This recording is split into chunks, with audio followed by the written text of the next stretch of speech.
तो चलिए इसको स्टार्ट करते हैं नंबर पार्ट 3 को। लिखा है फ्रांस में राजतंत्र का उन्मूलन और गणतंत्र की स्थापना। तो अब यहाँ पर क्या होगा, देखो राजतंत्र मैंने आपको बताया था, राजतंत्र मतलब ऐसा सिचुएशन होता है जब देश में राजा का अधिकार चलता हो। तो वहीं यहाँ पर है कि राजतंत्र को बिल्कुल ही हटाने की मांग चल रही थी। ठीक है, आगे आते हैं तो लिखा है फ्रांस की स्थिति आने वाले वर्षों में भी तनावपूर्ण बनी रही, यानी आने वाले समय में भी यहाँ पर बहुत टेंशन चल रही थी। यद्यपि लुई 16 ने संविधान पर हस्ताक्षर कर दिए थे। तो आपने पिछले पॉइंट में देखा ना कि लुई 16 ने एक झूठ बोल दिया था, साइन कर दिया था कि हाँ ये हस्ताक्षर कर दिया है, परंतु प्रशा क्या है, तो देखो ये जो प्रशा है ना वो आज का जर्मनी है। पुराने टाइम पर जर्मनी को प्रशा बोला जाता था। तो प्रशा के राजा से उसकी गुप्त वार्ता भी चल रही थी, यानी वो चुपचाप दूसरे देश से यानी कि जर्मनी से अंदर अंदर बात कर रहा था किस तरह से यहाँ की जो जनता भड़की हुई है उसको ठीक किया जाए। ठीक है, फ्रांस की घटनाओं के से अन्य पड़ोसी देश के शासक भी चिंतित थे। तो ये अन्य पड़ोसी देश जैसे ऑस्ट्रिया की, जो आपने पढ़ा हो ना, इसकी बीवी का नाम था मैरी एंटोनेट, उसकी शादी ऑस्ट्रिया से हुई थी। ठीक है, तो जो यानी जो बगल में जो देश थे वो भी बहुत टेंशन में आ गए थे ऐसा देखकर। ठीक है, लिखा इसलिए 1789 गर्मियों में होने वाली ऐसी घटनाओं को नियंत्रित करने के लिए इन शासकों ने सेना भेजने की योजना बना ली थी। यानी कि यहाँ के जो राजा थे, चाहे वो प्रशा हो गया यानी कि जर्मनी के, चाहे ऑस्ट्रिया के राजाओं ने फ्रांस में कुछ सेना भेजा ताकि यहाँ की जनता को शांत किया जा सके। ठीक है, लेकिन जब तक इस योजना पर अमल होता, अप्रैल 1972 में नेशनल असेंबली ने प्रशा और ऑस्ट्रिया के विरुद्ध युद्ध की घोषणा का प्रस्ताव पारित कर दिया। ठीक है, तो देखो जो नेशनल असेंबली थी उसको ये बात पता चल गया कि हम पे हमला होने वाला है, और हमला कौन सा देश करेगा, प्रशा करेगा और कौन करेगा, ऑस्ट्रिया करेगा, है ना। ये दो देश हमारे देश पर हमला करेंगे, और करवा कौन रहा है, तो फ्रांस करवा रहा है। ठीक है बच्चों, तो वही ये विरुद्ध युद्ध की घोषणा का प्रस्ताव पारित कर दिया। प्रांतों से हजारों स्वयंसेवी सेना के भर्ती होने के लिए जमा होने लगे, यानी कि फ्रांस के जो लोग थे वो अब सेना में भर्ती होने लगे ताकि अगर हम पर हमला होता है तो हमको रोक सके। उन्होंने इस युद्ध को यूरोपीय राजाओं और कुलीनों के विरुद्ध जनता की जंग के रूप में लिया। तो यहाँ पर लड़ाई किस किस के बीच चली थी, तो राजाओं के, है ना, राजा और अमीर लोगों के बीच में, उसके साथ में लड़ाई किसके साथ यहाँ पर साथ चली थी, तो जनता के विरुद्ध, है ना, यहाँ पर जनता के विरुद्ध यहाँ पर लड़ाई चल रही थी। ठीक, देखिए उनके होठों पर देशभक्ति के तराने थे, यानी कि वो देशभक्ति गाना गा रहे थे। अब जैसे कि हमारे देश में भी कुछ ऐसे ही हो रहा था, जिस तरह से आपने पढ़ा होगा कि हमारे देश में इंकलाब जिंदाबाद ऐसे नारे लगाए जाते थे, उसी तरह से यहाँ पर भी ये लोग गाना गाते हुए आगे बढ़ रहे थे। उनके कवि रॉजर डी लाइल द्वारा रचित मार्शले भी था। तो देखो ये रॉजर डी लाइल क्या है, तो एक लेखक है। ठीक है, आप इन फोटो में इनको देख सकते हैं, यहाँ पर देखो लिखा भी इनका नाम रॉजर डी लाइल। इन्होंने एक किताब एक कविता लिखी थी मार्सिले। ठीक है, मार्सिले लिखी थी, यही मार्सिले का गीत गाते हुए यहाँ के लोग आगे बढ़ रहे थे। ठीक है, यह गीत पहली बार मार्सलेस के स्वयं सेवकों ने पेरिस की ओर कूच करते हुए गाया था। कूच होता है तलवार और जो हथियार था लेते हुए आगे बढ़ रहे थे, और वही यहाँ पर गाना गा रहे थे। ठीक है, इसलिए इस गाने का नाम मार्सिले हो गया। और जो अब फ्रांस का राष्ट्रीय गान है, तो आपको ये याद रखना होगा, ये जो मार्सिले वो यहाँ का गाना बन गया था, जो कि वो पेरिस की ओर बढ़ते हुए गा रहे थे। ठीक है बच्चों, और उसको लिखा किसी था, तो रॉजर डी लाइल ने लिखा था। आगे आते हैं, लिखे क्रांतिकारी युद्धों से जनता को भारी क्षति और आर्थिक कठिनाई झेलनी पड़ी। अब सिंपल सी बात है, अगर युद्ध होता है तो दोनों तरफ से लड़ाई होती है, और जनता के पास तो यहाँ पर कोई हथियार था नहीं, तो जनता का ज़्यादा नुकसान हुआ। पुरुषों के मोर्चे पर चले जाने के बाद घर परिवार और रोजी रोटी की जिम्मेदारी औरतों के कंधों पर आ पड़ी, यानी कि जो ज़्यादातर जिम्मेदारी थी कौन निभा रहा था, तो औरतें निभा रही थी। ठीक है, अब औरतें क्या करती थी वो देखते हैं। लेकिन देश की आबादी के एक बड़े हिस्से के ऐसा लगता था कि क्रांति के सिलसिले को आगे बढ़ाने की ज़रूरत है। अब तो यहाँ पर ये जो जनता थी, यहाँ के जो लोग थे, वो ये सोच रहे थे कि अब जो लड़ाई है और आगे बढ़ाने की जरूरत है ताकि देश बिल्कुल ही आज़ाद हो जाए हमारे इस बेकार राजा से। क्योंकि 1791 के संविधान में सिर्फ अमीरों को ही राजनीतिक अधिकार प्राप्त हुए थे। समझ में आ गया, जितने भी अधिकार प्राप्त हुए थे सिर्फ वो अमीरों को ही हुआ था। इसलिए यहाँ पर लड़ाई दोबारा स्टार्ट होने वाली है। लेकिन लोग राजनीतिक क्लबों में अड्डे जमा कर सरकारी नीतियों और अपनी कार्य योजना पर बहस करते थे। तो यहाँ पर लोग समूह बनाकर, समूह मतलब होता है ग्रुप बनाकर, एक जगह जगह पर इकट्ठा होकर लोग यहाँ पर बहस किया करते थे किस तरह से राजा को हटाया जाए, किस तरह से यहाँ पर राजा के खिलाफ लड़ा जाए। ठीक है बच्चों, तो इनमें से जैकोबिन क्लब सबसे सफल रहा। ठीक है, तो देखो जैकोबिन क्लब था तो ये सबसे सफल रहा था ये क्लब, जिसका नाम पेरिस के भूतपूर्व कॉन्वेंट ऑफ सेंट जेकब के नाम पर पड़ गया। तो ये देखो यहाँ पर अब हमारे इंडिया में भी जैसे महात्मा गांधी है तो उनके नाम पर भी काफ़ी सारे स्कूल बनाया गया है, उनके नाम पर रोड बनाया गया है, वैसे ही यहाँ पर भी क्या हुआ था, तो ये जेकब जो थे इनके नाम पर एक ग्रुप बनाया गया। क्या बनाया गया? जैकोबिन क्लब बनाया गया, जो अब इस राजनीतिक समूह का अड्डा बन गया था। यह इस पूरी अवधि में महिलाएं भी सक्रिय थी, तो इस ग्रुप में थोड़ी महिलाएं भी थी और उन्होंने भी अपने क्लब बना लिए। ठीक है, तो इस ग्रुप में महिलाएं भी थी, उसके अलावा महिलाओं ने अलग भी सिर्फ महिलाओं के लिए ग्रुप बनाए गए थे, है ना। इस अध्याय के खंड 4 में आप इसके बारे में और अच्छे से जान पाएंगे। इस तरह से आप जान पाएंगे तो महिलाएं एक दूसरे को इस तरह से शिक्षित किया करती थी, यहाँ पर ऐसे मीटिंग चलता था, तो ये आप आगे जान पाएंगे। ये सब फ्रांस की आज़ादी के लिए चल रहा था। आगे आते हैं तो वो लिखा है जैकोबिन क्लब के सदस्य मुख्यतः समाज के कम समृद्ध हिस्से से आते थे। तो मैं इसको बता देता हूँ, देखो कुछ इस तरह से, जैसे कि आपने ये पढ़ लिया होगा कि यहाँ पर फर्स्ट स्टेट था। ठीक है, क्या था? तो फर्स्ट स्टेट में था यहाँ पर पादरी वर्ग आते थे, यहाँ पर लिख लेते हैं पादरी वर्ग। तो यहाँ पे देखो मैंने बना दिया है, क्या लिखा है ये? पादरी वर्ग। आपने पढ़ लिया कि फर्स्ट में पादरी वर्ग आता था, सेकंड में कुलीन वर्ग आता था, और जो थर्ड थी जिसमें जनता पूरी आती थी, इसमें थोड़े अमीर लोग थे और गरीब लोग थे। ठीक है, गरीब लिखा है ये। तो देखो तो थोड़े अमीर जो लोग थे वो किस में चले गए थे? वो देखा है तो वो चले गए थे नेशनल असेंबली में, और ये जो गरीब लोग थे वो इस ग्रुप के सदस्य थे। इस ग्रुप के सदस्य तो जैकोबिन क्लब के वो वही इसमें आते थे। तो लिखा है ना, समाज के कम समृद्ध हिस्से से आते थे। इनमें थे छोटे दुकानदार थे, कारीगर थे, जूता बनाने वाले थे, पेस्ट्री बनाने वाले थे, घड़ी साज है ना, घड़ी बनाने वाले थे, छपाई करने वाले थे, नौकर थे, दिहाड़ी मजदूर आदि इसके अंदर शामिल थे। तो इसके अंदर कौन था? तो ये जैकोबिन क्लब वाले लोग थे इसमें। अब देखो इनका नेता कौन था? तो इनका नेता था मैक्सिमिलियन रॉबिस्फेयर। कौन था? मैक्सिमिलियन रॉबिस्फेयर इनका नेता था। लिखा है कि जैकोबिन के एक बड़े वर्ग में गोदी कामगारों की तरह ढाईदार लंबी पतलून पहनने का निर्णय किया। तो यहाँ पर इनको पहचान के लिए, ठीक है, इनकी पहचान के लिए इनके इस तरह से कपड़े बनाए गए। तो ये इनका कपड़ा है ताकि इनको दूर से दिख जाए, तो ये क्या हो जाए, तो लोगों को पता चल जाए कि ये किस्म के आते हैं, तो ये जैकोबिन क्लब से आते हैं। ऐसा उन्होंने समाज के फैशनप्रस्त वर्ग, खासतौर पर घुटने तक पहनने वाले ब्रीचेस ना पहनने वाले कुलीनों से खुद को अलग करने के लिए किया। तो ये जो अमीर लोग थे, अमीर लोगों से अलग दिखने के लिए इन्होंने इस तरह से कपड़े पहनना स्टार्ट कर दिए, है ना। इस तरह से इन्होंने कपड़े पहनना इन्होंने स्टार्ट कर दिए। वो लिखा है, यह ब्रीचेस पहनने वाले कुलीनों की सत्ता समाप्ति का ऐलान का उनका एक तरीका था। तो ये दिखा रहे थे कि अब अमीर लोग यहाँ पर हटेंगे और यहाँ पर इनका अब राज आने वाला है गरीबों का। इसलिए जैकोबिनों को 100 कुलात के नाम से जाना गया, जिनका शाब्दिक अर्थ होता है बिना घुटने वाले। तो ये लोग ऐसे कपड़े भी पहनते थे जिसमें घुटने तक कपड़े न जाते हों। ठीक है, तो इनको क्या बोला गया? 100 कुलात बोला गया। देखा 100 कुलात पुरुष लाल रंग की टोपी पहनते थे, तो ये लोग पहन रहे हैं ना लाल रंग की टोपी। ठीक है, इसने भी पहन रखा था। लिखा है कि देखो यहाँ पे टोपी पहन रखा है इसने भी, तो वही लिखा है पहनते थे जो स्वतंत्रता का प्रतीक था। लेकिन महिलाओं को ऐसा करने की अनुमति नहीं थी, महिलाओं को ऐसे टोपी पहनने की अनुमति नहीं थी या इस तरह से कपड़े पहनने की अनुमति नहीं थी। आगे लिखा है कि सन 1792 गर्मियों में जैकोबिनों ने खाद्य पदार्थों की महंगाई और अभाव से नाराज पेरिसवासियों को लेकर एक विशाल हिंसक विद्रोह की योजना बनाई। यानी कि ये जो जैकोबिन क्लब वाले लोग थे, इन बहुत ज़्यादा गुस्से में आ गए थे क्योंकि जनता यही गरीब थी और इनको बहुत ज़्यादा दिक्कतों का सामना करना पड़ता था। ठीक है बच्चों, तो वही बताया गया 10 अगस्त की सुबह उन्होंने ट्यूलेरिये के महल, तो ट्यूलेरिये क्या है? तो एक जगह का महल है ये, है ना। उस जगह के महल पर धाबा बोल दिया। राजा के रक्षक को मार डाला, यानी कि जो सिक्योरिटी गार्ड थे उनको मार डाला गया। खुद राजा को कई घंटों तक बंधक बनाए रखा। राजा कौन? तो लुईस 16 को बंधक बनाए रखा गया। बाद में असेंबली ने शाही परिवार को जेल में डाल देने का प्रस्ताव पारित किया। तो नेशनल असेंबली भी क्या कह रही थी? नेशनल असेंबली ने भी इनको जेल में डाल दिया। नए चुनाव कराए गए। 21 वर्ष से अधिक उम्र वाले सभी पुरुषों, चाहे उनके पास संपत्ति हो या नहीं, गरीब हो या अमीर, सभी लोगों को वोट डालने का अधिकार दिया गया। तो राजा को तो पकड़ पकड़ लिया गया यहाँ पर, ठीक है बच्चों, और पकड़ने बाद उसको जेल में डाल दिया गया है। ठीक है, नवनिर्वाचित असेंबली का नाम कन्वेंशन कर दिया गया। आपको ये बात भूलना नहीं है कि जो अब नई असेंबली आई थी उसका नाम रख दिया गया कन्वेंशन। है वही लोग, है वही ग्रुप है, बस नाम बदल दिया गया है। ठीक है, 21 सितंबर 1792 को इसने राजतंत्र को अंत कर दिया।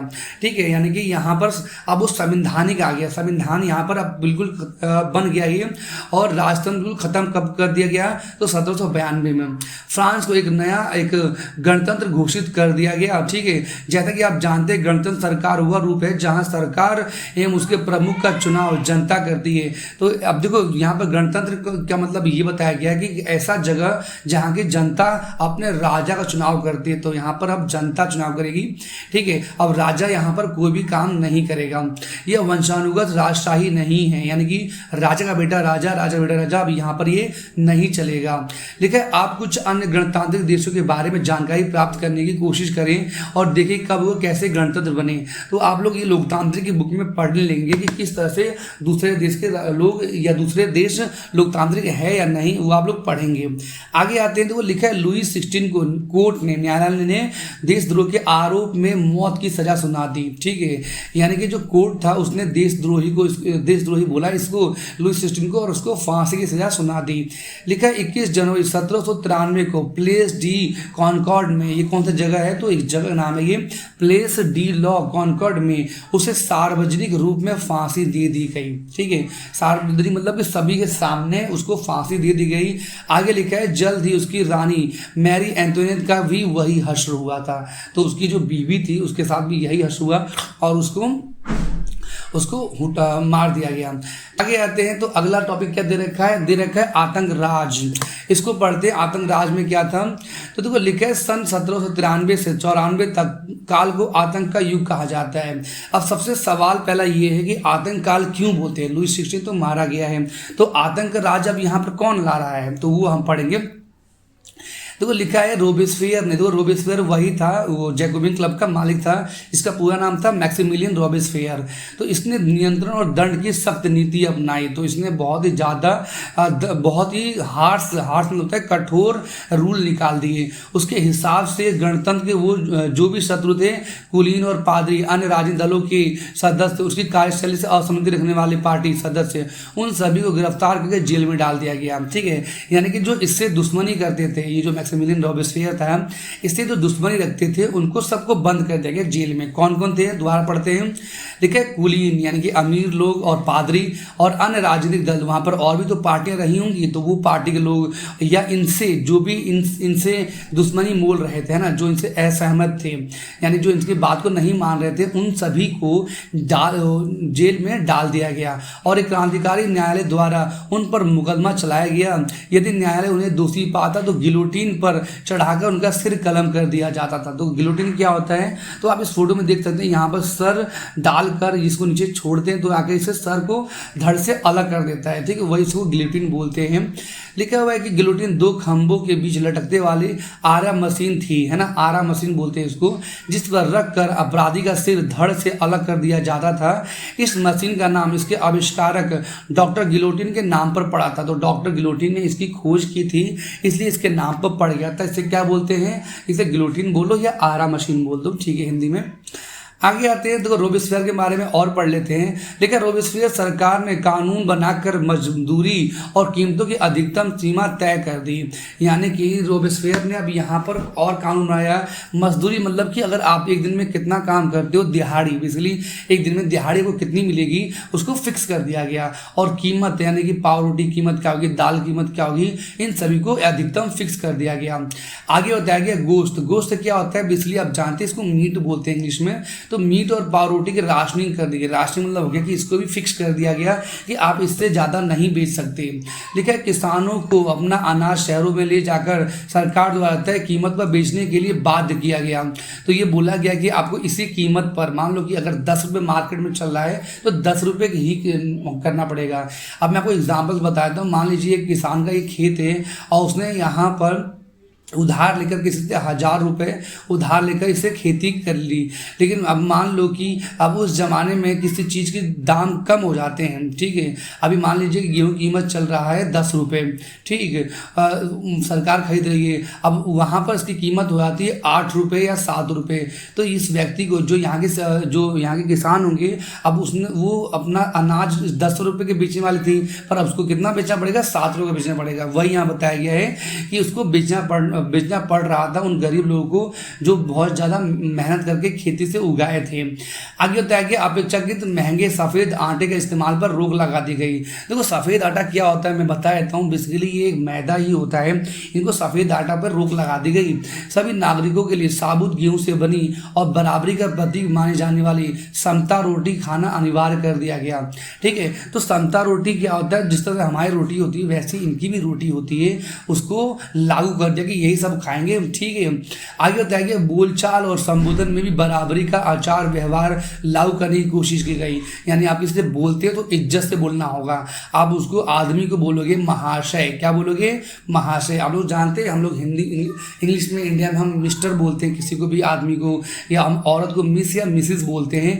वैसे ही यहाँ पर ये कह रहे हैं कि फ्रेंच में बोला गया मॉन्सियूर यानी कि महाशय, और औरतों के लिए बोला गया मदाम, है ना। मदाम मतलब मैडम की तरह से ये बोला गया, मदाम या मैडम हिंदी में से महोदया बोलते हैं। कि स्थान पर अब सभी फ्रांसीसी पुरुषों और महिलाओं को सियोतीन या सियोतीन नाम से संबोधित किया जाएगा। ओके, यानी यहाँ पर ये बताया कि जो पहले ऐसे बोला जाता था, ये बोला जाता था, अब ये ना बोलकर ये बोला जाएगा सियोतीन या सितोइन, ये बोला जाएगा, ठीक है।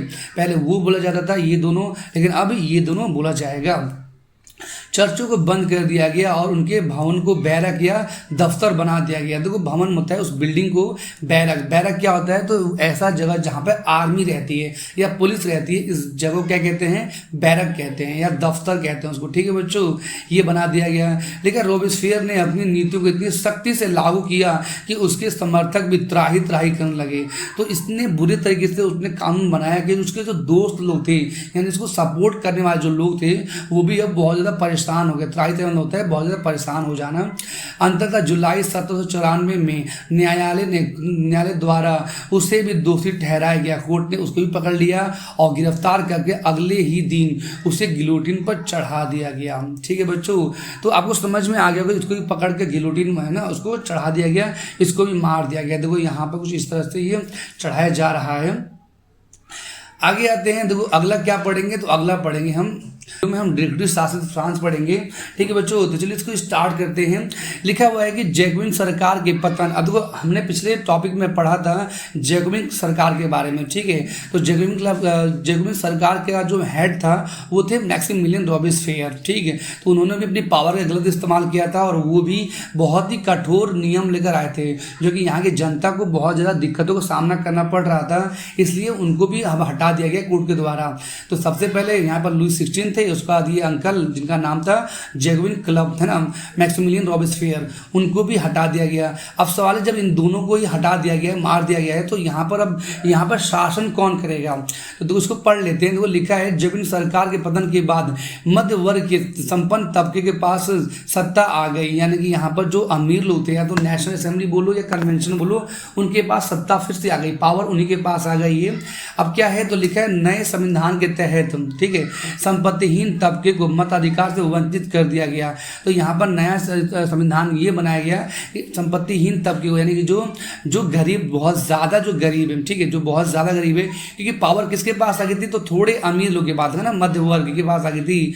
तो इन लोगों ने भी अपनी पावर गलत इस्तेमाल किया और जो गरीब जनता थी उनसे भी वोट डालने का अधिकार छीन लिया गया, ठीक है। अब नया संविधान बन गए थे यहाँ पर। तो इस संविधान में 2 चुनी हुई विधान परिषदों का प्रावधान था, ठीक है। इन परिषदों में 5 सदस्यों वाली एक कार्यपालिका डायरेक्टरी को नियुक्त कर दिया गया। अब सवाल है कि यहाँ पर 5 लोगों को क्यों, तो जैसे कि हमने पढ़ा था ना कि लुई 16 को जब राजा बना था, एक ही था वो, तो उसने अपनी पावर का गलत इस्तेमाल किया था। दूसरा कौन था, तो मैक्सिमिलियन रॉबेस्पियर, उसने भी क्या किया था, अपनी पावर का गलत इस्तेमाल किया था, उसको भी हटा दिया गया। तो ये जो एक लोग थे, ये एक लोग आपस में अपनी पावर का गलत इस्तेमाल कर रहे थे। तो वही यहाँ की जनता ने ये सोचा कि हम क्यों ना पावर 5 लोगों को दे दें। इस तरह से 5 लोगों को दे दिया जाए। जब ये 5 लोग रहेंगे तो इनके पास पावर जो रहेगी वो बराबर बटी रहेगी और आपस में ये गलत काम नहीं करेंगे। समझ में आ रहा होगा ये, ठीक है। तो वही बताया गया इस प्रावधान के जरिए क्या हुआ था, इस प्रावधान के जरिए जैकबिन के शासनकाल वाली एक केंद्रित कार्यपालिका से बचने की कोशिश की। एक केंद्रित मतलब कि अगर एक व्यक्ति रहेगा तो गलत चीज़ें यहाँ पर कर ही देगा, इसलिए 5 लोगों को यहाँ पर बना दिया गया। लेकिन डायरेक्टरों का झगड़ा अक्सर विधान परिषदों से होता था, तब परिषद उन्हें बर्खास्त करने की चेष्टा करती। तो देखो यहाँ पर परिषद जो बोला गया है ये भी वैसे ही था, ये कुछ मंत्री के द्वारा यहाँ पर इनको यूज़ किया जाता था या इनको चलाया जाता था। तो यहाँ के जो मंत्री थे जिसे परिषद बोला गया है, तो परिषद भी कभी कभी इनको हटा देती थी क्योंकि ये लोग आपस में लड़ते रहते थे, तो इनको हटा देने की चेष्टा करती थी। डायरेक्टरी की राजनीतिक अस्थिरता में सैनिक तानाशाह नेपोलियन बोनापार्ट के उदय का मार्ग प्रशस्त कर दिया। तो देखो यहाँ पर एक नया राजा आने वाला था, यहाँ पर है उसका नाम नेपोलियन। तो बेसिकली जो नेपोलियन ने ये देखा कि यहाँ की जनता, यहाँ की जो ये डायरेक्टरी है वो आपस में ही लड़ रही है, तो क्यों ना मैं राजा बन जाऊँ, ठीक है। तो यहाँ पर अगला जो राजा बनते हैं वो नेपोलियन बनते हैं, ठीक है। अब नेपोलियन जब आते हैं तो यहाँ पर बहुत सारे बदलाव, अच्छे बदलाव करते हैं, यानी यहाँ की जो जनता है, यहाँ की जनता, फ्रांस की जनता जो वो बहुत ज़्यादा खुश हो जाती है। इसके बारे में आप लोग क्लास 10th में अच्छे से पढ़ेंगे, अभी हम इसको आगे बढ़ जाते हैं। देखिए सरकार के स्वरूप में इन सभी परिवर्तनों के दौरान स्वतंत्रता, विधि सम्मत है ना, यानी कि समानता और बंधुत्व प्रेरक आदर्श बने। यानी पूरी दुनिया के लिए ये जो फ्रांस है, उस फ्रांस ने क्या दिया था, स्वतंत्रता दिया था, विधि सम्मत होता है समानता है ना, कानून, विधि होता है कानून के समक्ष समानता और बंधुत्व होता है भाईचारा, ये पूरी दुनिया को दिया है ना। आदर्श मतलब होता है एक आइडियल बन के रहे थे। लेकिन इन मूल्यों ने आगामी सर्दी में सिर्फ फ्रांस बल्कि बाकी यूरोप के राजनीतिक आंदोलन को भी प्रेरित किया। तो सिर्फ ये फ्रांस में नहीं, बाकी पूरे यूरोप में भी इस तरह से लड़ाई चल रही थी। आप आने वाले चैप्टर में पढ़ेंगे कि पहले फ्रांस में हुई थी, उसके बाद पूरे यूरोप में और भी देश आते हैं, तो उन देशों में भी इस तरह से लड़ाई आगे लड़ी गई थी।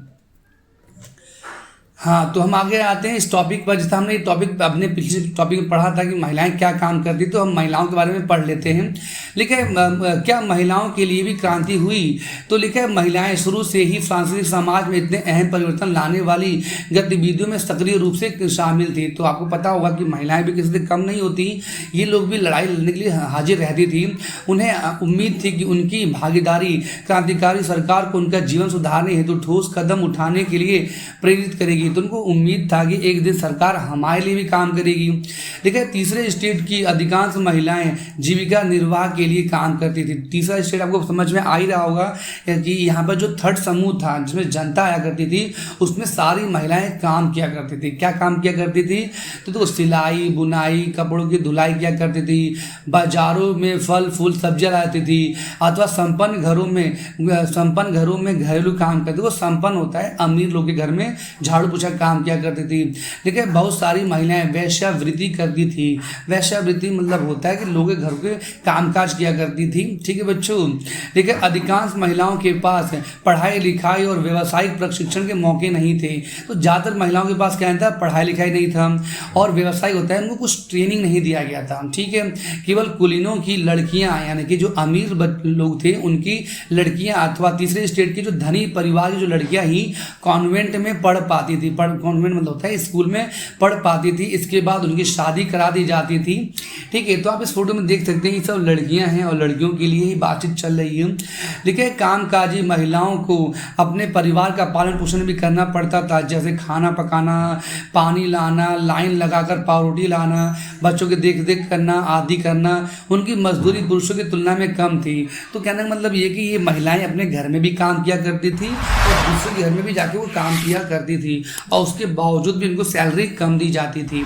ठीक है, लेकिन महिलाओं ने अपने हितों की हिमायत करने और उन पर चर्चा करने के लिए खुद के राजनीतिक क्लब शुरू किए। तो यहाँ पर भी कुछ महिलाओं के कुछ ग्रुप बनाए गए थे। जिस तरह तो मैंने आपको बताया ना कि वहाँ पर जैकबिन क्लब फेमस हुआ था, वैसे भी ही यहाँ पर भी महिलाओं के यानी कि औरतों के कुछ ग्रुप बनाए गए थे। ठीक है, लिखा है फ्रांस के विभिन्न नगरों में महिलाओं के लगभग 60 क्लब अस्तित्व में आए। 60 ग्रुप यहाँ पर बनाए गए थे। ठीक है बच्चों, देखिए उनमें उनमें से the society of revolutionary and Republican women, ये बहुत ज़्यादा फेमस हुआ था, लिखा सबसे मशहूर क्लब था। उनकी एक प्रमुख मांग थी कि महिलाओं को पुरुषों के समान राजनीतिक अधिकार प्राप्त होने चाहिए। देखो राजनीतिक अधिकार मतलब होता है कि कल को कोई महिला चुनाव लड़ती है तो उनको भी लड़ना चाहिए। ठीक है, और उसके अलावा इनको भी और भी जैसे कोई मंत्री बनती है तो इनको भी मंत्री बनने का अधिकार दिया जाना चाहिए। ठीक है, महिलाएं इस बात से निराश हुई कि 1791 संविधान में उन्हें निष्क्रिय नागरिक का दर्जा दिया गया। मैंने आपको बताया था निष्क्रिय क्या होता है, तो निष्क्रिय मतलब कि सिर्फ ये देखने के लिए थे, यहाँ पर ये वोट डालने नहीं जाती थी, है ना, वही है। महिलाओं ने मत अधिकार, असेंबली के लिए चुने जाने वाली राजनीतिक पदों की मांग रखी, तो इन्होंने वोट डालने का, वोट लड़ने का भी, है ना, चुनाव लड़ने का भी इन्होंने मांग रखी। उनका मानना था कि तभी नई सरकार में उनके हितों का प्रतिनिधित्व हो पाएगा, यानी कि जब महिलाएं चुनकर उसमें जाएंगी तभी तो उनके लिए कुछ काम हो पाएगा, है ना। अब हमारे देश में अगर मान लो महिलाएं अगर मंत्री नहीं बनेंगी तो महिलाओं के बारे में कौन बता पाएगा, महिलाएं के बारे में तो महिलाएं ही जान पाएंगी, पुरुष तो जान नहीं पाएंगे। तो वही यहाँ बताया कि पुरुष तो जान नहीं पाएंगे, इसलिए महिलाओं को वहाँ पर जाना जरूरी है, मंत्री बनना जरूरी है। लिखे प्रारंभिक वर्षों में क्रांतिकारी सरकार ने महिलाओं के जीवन में सुधार लाने हेतु कुछ कानून बनाया गया था। सरकारी विद्यालय की स्थापना के साथ सभी लड़कियों के लिए स्कूली शिक्षा को अनिवार्य बना दिया गया, यानी सभी महिलाएं या सभी लड़कियां अब पढ़ाई करेंगी। अब पिता उनकी मर्जी से खिलाफ शादी के लिए बाध्य नहीं कर सकते, यानी जबरदस्ती शादी नहीं करवा सकते फ्रांस के अंदर। लिखे शादी को स्वैच्छिक अनुबंध माना गया, स्वैच्छिक मतलब इच्छा के अनुसार माना गया, और नागरिक कानूनों के तहत उनका पंजीकरण किया जाने का, पंजीकरण रजिस्ट्रेशन, जैसे आज हमारे इंडिया में शादी का रजिस्ट्रेशन होता है, किसी ने शादी की तो रजिस्ट्रेशन कराना पड़ता है, वैसे ही यहाँ पे किया जाएगा। ठीक है, तलाक को कानूनी रूप दे दिया गया, यानी कि कोई तलाक चाहे तो तलाक ले सकता है आराम से, और मर्द और दोनों को इसकी अर्जी देने का अधिकार दिया गया कि अगर औरत अगर खुश नहीं है तो वो भी अपनी तरफ से तलाक मांग सकती है, और आदमी खुश नहीं है तो भी तलाक मांग सकता है फ्रांस के अंदर। लेकिन अब महिलाएं व्यवसायिक प्रशिक्षण ले सकती थी, यानी कि वो ट्रेनिंग किसी भी ले सकती थी, वो सिलाई सीख सकती थी या कुछ भी सीख सकती थी, कलाकार बन सकती थी और छोटे मोटे व्यवसाय चला सकती थी। समझ में आ गया होगा, तो छोटे मोटे वो बिजनेस वगैरह कर सकती थी। तो आप इस फोटो में देख सकते हैं किस तरह से महिलाएं अब आगे आ रही हैं लड़ाई लड़ने के लिए, अपने हक के लिए। आगे आते हैं, लेकिन फिर भी राजनीतिक अधिकारों के लिए महिलाओं का संघर्ष जारी रहा था। ठीक है, वो लड़ती रही थी।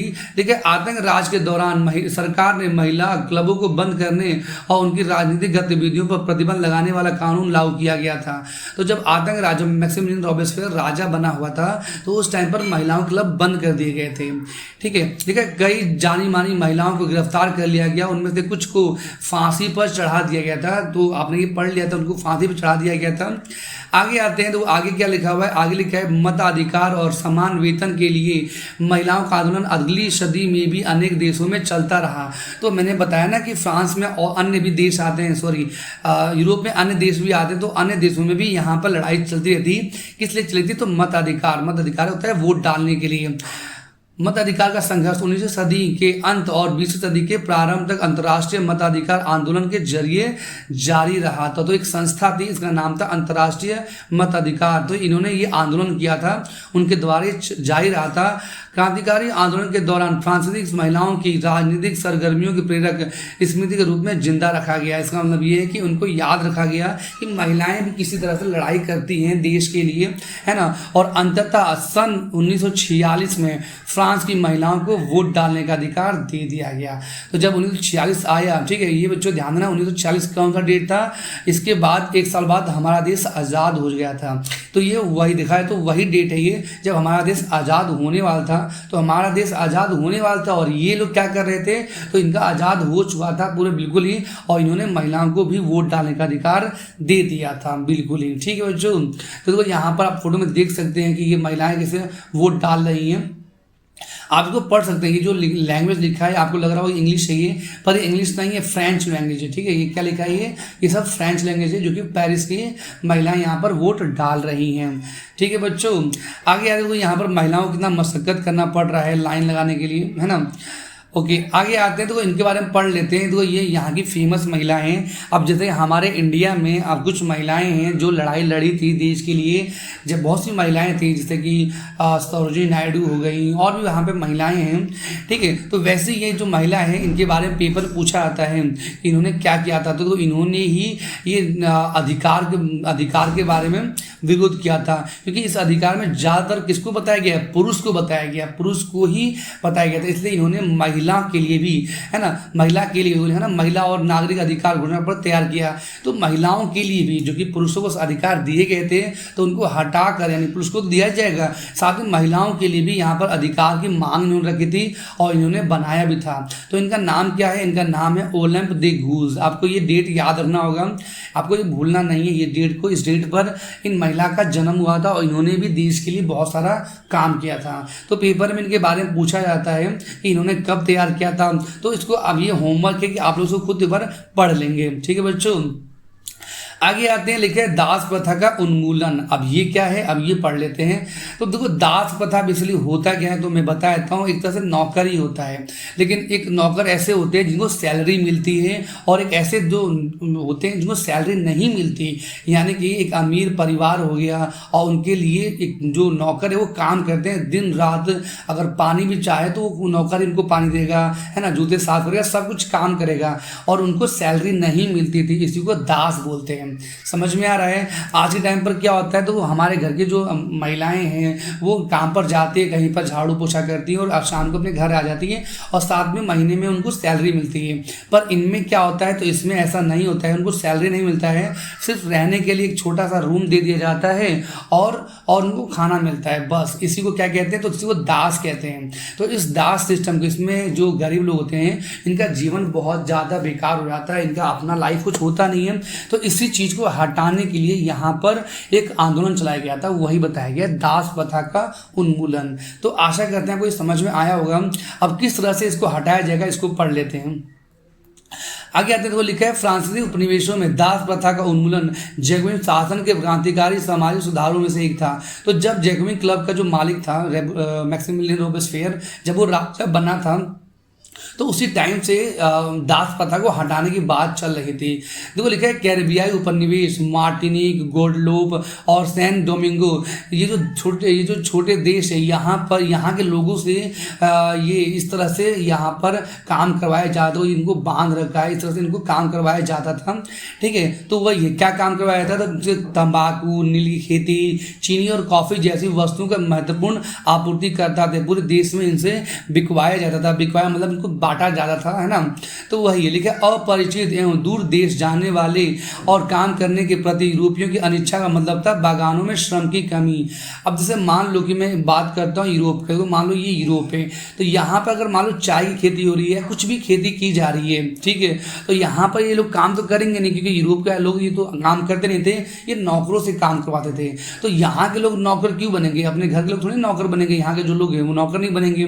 तो हुआ ये था कि दूसरे, है ना, तो लिखा ना, ये समुद्र पार, बीच में समुद्र हो गया तो समुद्र पार ये हो गया, चाहे ये हो गया, है ना, यहाँ के लोगों को पकड़ कर यहाँ पर ले जाया करता था और यहाँ पर नौकर बना देते थे।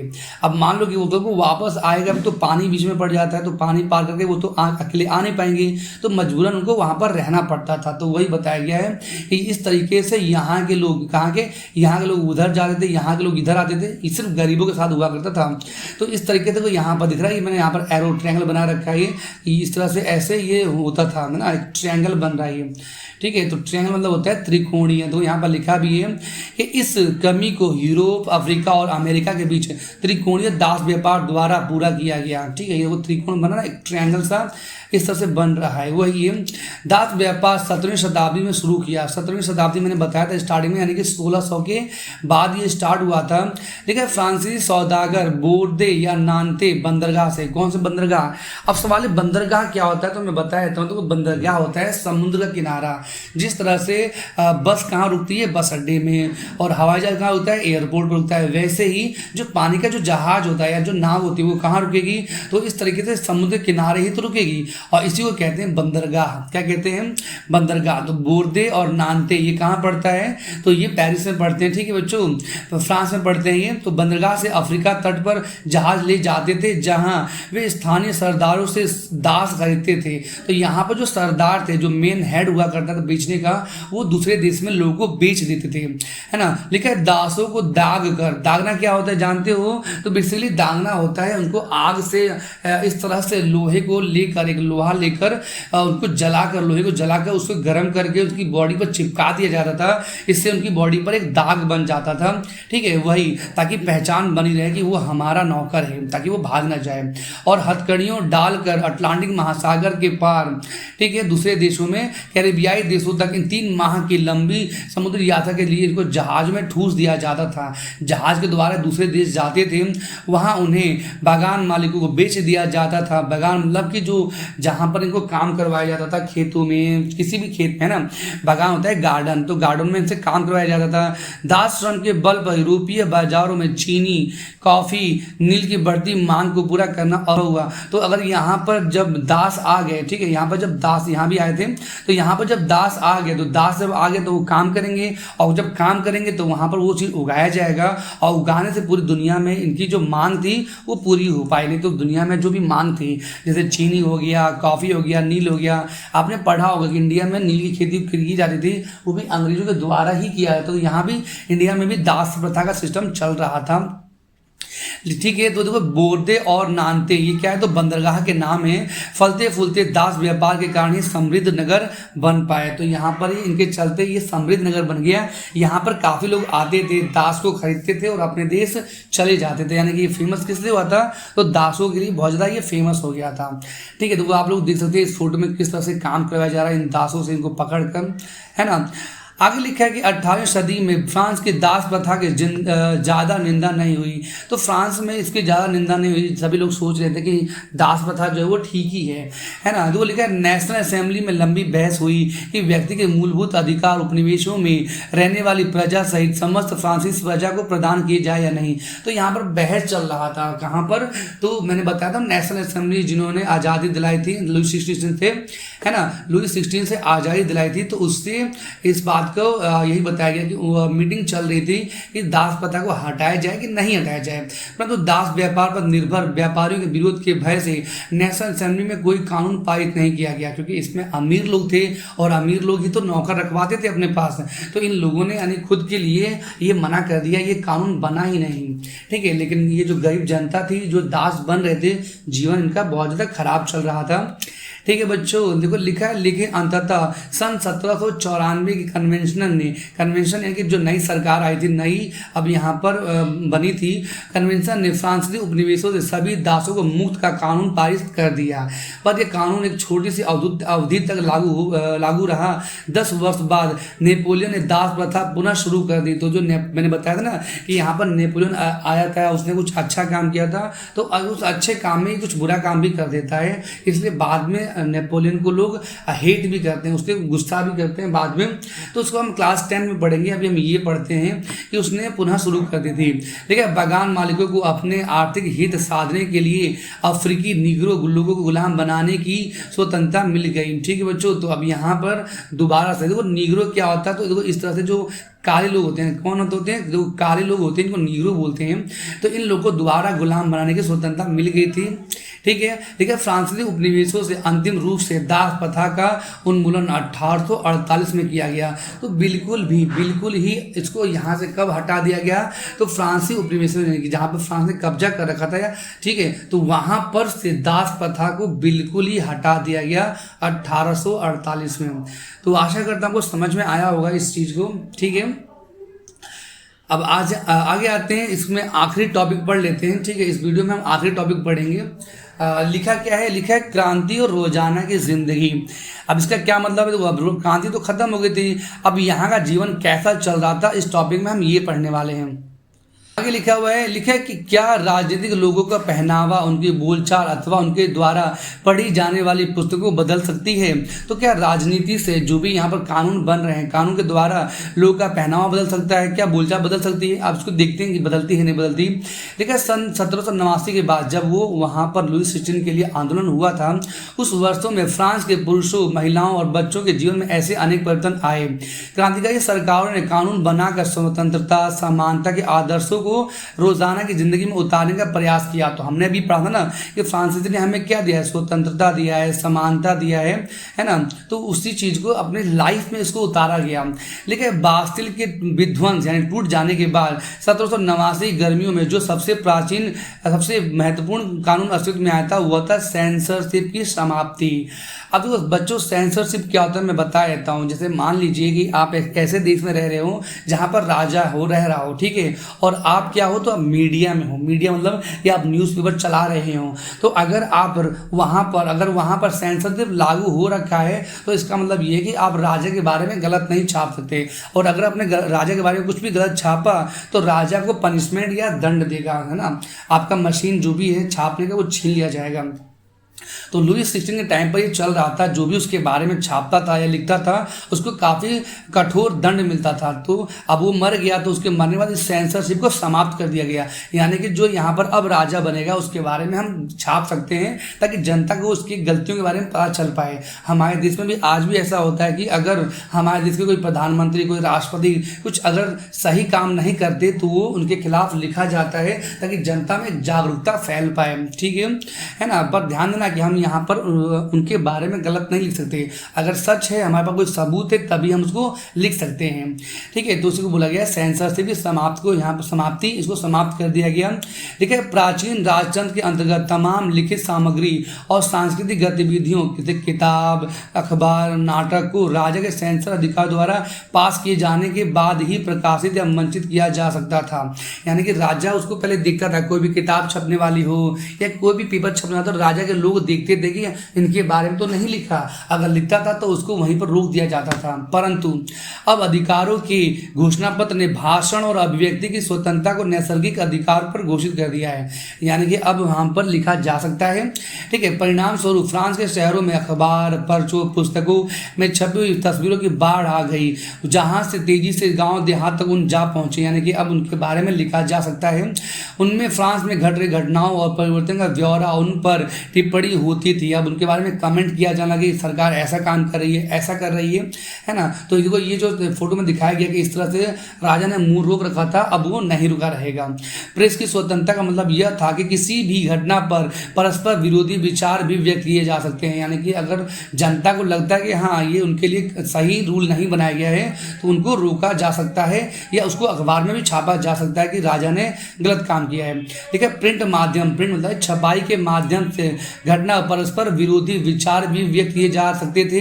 प्रिंट माध्यम का उपयोग करके एक पक्ष ने दूसरे पक्ष को अपने दृष्टिकोण से सहमत कराने की कोशिश की, ठीक है। तो देखो प्रिंट करके वहाँ पर फोटो भी लगाया गया ताकि लोग समझ पाए कि किस तरह से हमारे देश में लोग काम कर रहे हैं, है ना। लिखा है नाटक, संगीत और उस सभी जुलूसों में असंख्य लोग जाने लगे थे।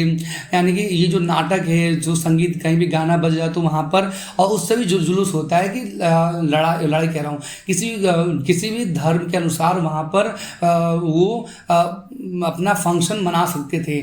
अब जैसे कि मैं एग्जांपल देता हूँ, जैसे क्रिसमस हो गया तो क्रिसमस लोग क्या करते हैं, एक दूसरे के साथ एंजॉय करते हैं, गिफ्ट बांटते हैं। तो वही यहाँ बताया कि यहाँ पर सब लोग जा सकते थे, कोई रोक टोक नहीं था, ठीक है। स्वतंत्रता और न्याय के बारे में राजनीति और दार्शनिकों की पांडित्यपूर्ण लेखक समझने और उनसे जुड़ने का लोकप्रिय तरीका था कि किताबों को पढ़ना तो मुट्ठी भर शिक्षक के लिए संभव था। अब देखो यहाँ पर ये जो बताया गया स्वतंत्रता क्या होता है या न्याय क्या होता है, ये लोग किसको पता चल पाएगा, तो सिर्फ पढ़े लिखे लोग को ही पता चल पाएगा। जो गरीब जनता है, जो अनपढ़ है, जिनको पढ़ना नहीं आता, उनको कैसे पता चलेगा। तो वही यहाँ बताया गया कि नाटक के द्वारा लोगों को सिखाया गया कि क्या होता है स्वतंत्रता, क्या होती है आज़ादी, क्या होता है न्याय। तो वही यहाँ पर इनको दिखाया गया है, ठीक है बच्चों। आगे आते हैं, चैप्टर का समरी पढ़ लेते हैं, सारांश, ठीक है। इसे सारांश कहते हैं। अब ये आप लोग ये मत सोचना कि पूरा चैप्टर ना पढ़ के सारांश पढ़ ले, ठीक है। तो ये बताया गया सिर्फ नेपोलियन के बारे में, पूरा चैप्टर आपको पूरा पढ़ना ही पड़ेगा। देखिए 1804 में नेपोलियन बोनापार्ट ने खुद को फ्रांस का सम्राट घोषित कर दिया। आपको ये बात भूलना नहीं है कि इस पर अब कौन आ गया था, तो नेपोलियन आ गया था और वो अपने आप को राजा बना लेता है। उसने पड़ोस के यूरोपीय देशों की विजय यात्रा शुरू की, उसने दूसरे देशों पर हमला शुरू कर कर दिया, यानी उसको फ्रांस में मिलाने लग गया। देखिए पुराने राजवंशों को हटाकर उसने नए साम्राज्य बनाए, उनकी बागडोर अपने खानदान के लोगों के हाथ में दे दी। मतलब मान लो ये फ्रांस है और बगल में इधर जर्मनी है, इधर दूसरा देश है, इधर दूसरा देश है, तो फ्रांस में तो ये राजा बन गया था, लेकिन यहाँ पर जो छोटे छोटे ये जो देश है यहाँ पर इसने अपने दोस्तों को, अपने परिवार वालों को, अपने रिश्तेदारों को राजा बना दिया। ठीक है, उनको हाथ में दे दिया इनकी सत्ता को। देखिए नेपोलियन खुद को यूरोप के आधुनिकीकरण का अग्रदूत मानता था, तो इसने ये बोला कि मैं अब यहाँ पूरे यूरोप को यहाँ पर मॉडर्न कर दूंगा। आधुनिकीकरण होता है मॉडर्न कर देना। उसने निजी संपत्ति के कानून बनाए और दशमलव पद्धति पर आधारित नाप तोल की एक समान प्रणाली बन चलाई। तो देखो इसने काफ़ी अच्छा काम किया था। उसने निजी संपत्ति यानी कि जो लोग के पास जो बहुत ज़्यादा संपत्ति है, जो अमीर लोग के पास बहुत ज़्यादा घर है, दौलत है, उनको गरीबों में बांट दिया गया। और उसने दशमलव यानी पॉइंट सिस्टम को ले आया। जैसे मान लो कि 10 किलो है तो 10 किलो होता है ना, 10.5 किलो, तो हम इसको ऐसे करते हैं 10.5 किलो, तो इसको ये अपनाया गया पॉइंट है ना, इस पॉइंट को दशमलव कहते हैं। और नाप तोल मतलब होता है कि उस जमाने में 1 किलो में कभी इतना सामान आता था, कभी 1 किलो में इतना सारा सामान आता था, तो वही है कि 1 किलो में 1000 ग्राम ही आएगा। पूरे यूरोप में इसने लेकर आया था। ठीक है, और भी ये बहुत सी चीज़ लाया था लोगों के लिए। जनता को स्वतंत्रता दिलाने की उम्मीद थी, पर जल्दी उनकी सेनाओं को लोग हमलावर मानने लगे थे। तो जो लोग थे उन इस राजा को हमलावर मानने लगे थे। क्यों मानने लगे थे, कैसे मानने लगे थे, वो सब क्लास 10 में दे रखा है, तो आपको 10 को पढ़ना होगा। ठीक है बच्चों, देखिए आखिरकार 1815 में वाटरलू में उसकी हार हो गई।